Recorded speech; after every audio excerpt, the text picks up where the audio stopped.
as you start to feel a little crummy, you run to the doctor, and what do they give you? An antibiotic.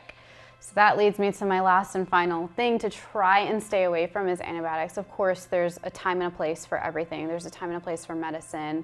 But if you're constantly on antibiotics, what are you doing to your gut? You're wiping out everything. It's not just the bad bacteria, it's the good bacteria.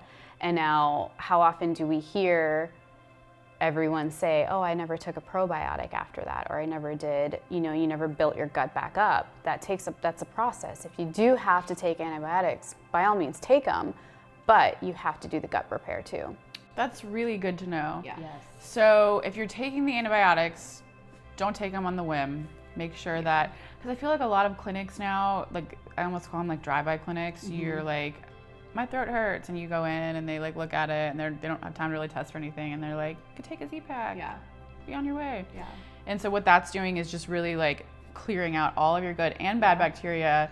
And then if people don't know that they actually have to do some work to repair it, from there they're kind of emptied out and then are likely just doing the same inflammatory things that they're used to doing. And they're actually like putting themselves worse off than they were before they were sick. Yeah. And after, we don't even think about this, but after taking a round of antibiotics, it could take up to months to really repair your gut. So if you're not feeding yourself properly, that prolongs that whole process. And now an average adult, an average adult is on antibiotics up to 2 times a year, which that's a lot, and then there's some that are on it even more. It makes sense though. So Yeah. if they're eliminating all that bacteria and then they're not repairing their gut, they're doing the same things that they're used to doing, which like weakens the immune system even further, they're more likely to keep getting sick. Yeah, absolutely.